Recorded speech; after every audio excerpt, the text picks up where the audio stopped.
Hey, Coach, gutted out a point on the road. What were your thoughts? I'm really pleased, at least of the second half performance and the fact that we grinded out to somehow get a goal in that second half and get a result. I mean, Tampa's an extremely good team. They deserve a ton of credit. They've been good all year. They were excellent tonight for long stretches. But I thought we battled back and we finally started to play what I would consider, the type of soccer that we train on a daily basis. And that was nice to see.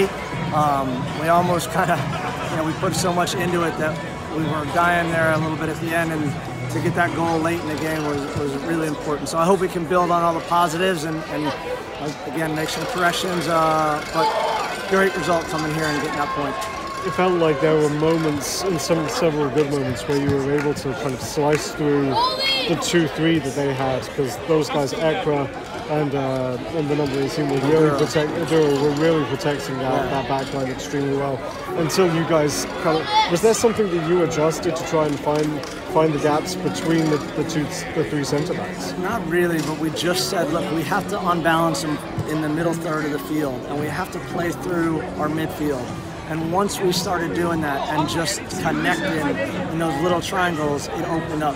Especially, we made one pass, two passes, and then could go wide. And that forced them back and forced their wing backs farther back. And then really those three guys in the middle, Ekra, Duro, and Sonari, have a hard time because now they're outnumbered. And so I think that was a big difference. I thought we could have done it a little more, but that was really important for us.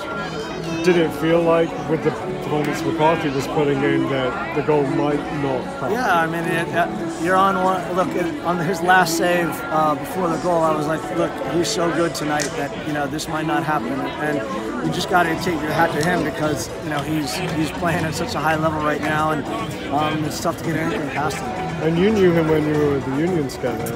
Yeah, I wasn't with him in Philly, but a year ago when we had a national team camp before we played Bolivia in Philly, he came in and was with us for a week. So got to know him, great guy, one of the best pros, and obviously is performing at such a high level, so I'm happy for him. What does it mean to get a point out of this after the two consecutive defeats and get it in the manner that you did, where you guys are probably leaving here with a little bit of a high? Yeah, I mean, sometimes you get a draw and it feels like a loss, and sometimes it feels like it's a win. And I just want to, I still think the guys in that locker room feel like we can play much better, but at the same time, to get a point here was really important. So we just have to build on it. And plus, we've dealt with so much adversity, the lineup, and having so many injuries that for us to come here and get a result, I can't say enough about the guys in that locker room to get that. And you talk about the unfamiliar faces. Those were really seemed like the guys that were stepping up tonight, and you end up with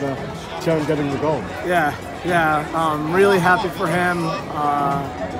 He's a guy that we believe has more goals in him, and he probably should have scored in the first couple minutes of the game. And that's been a part of our tough, part of our season right now. We get some of those opportunities, we haven't finished them, but ultimately he finds the back of the net, and that was really happy for him. How about Magnus on the assist? What did you see on that play? He just didn't give up, and I thought maybe they were going to call a foul, and then he just very creative, pull something out of nothing, which obviously fooled everybody and put the ball in behind their back line, and Abdu steps up and finishes it. So Maggie worked really hard all night, did a lot of different jobs for us. He's the one that really we wanted to play through the most, and I thought when we did that we were successful. It seemed like there was a number of moments like that where the chance arrived because people were just pushing through the tackles, and the Rowdies were making a lot of good tackles early. You guys were fighting through it at the end, and it finally paid off. We went to 3 in the back there at around 75 minutes, and we put Lucky and Abdu next to each other, and I think that caused a little bit of problems, but to be fair, the Rowdies got a couple good moments after we did that, and I thought, again, we were a little tired and fatigued because we had put so much energy into it. It was a great battle. I expect to see them. Obviously, we're playing again at our place, but they're a good team. I think they're going to be one of the top teams in the league, and I expect us to be there at the end.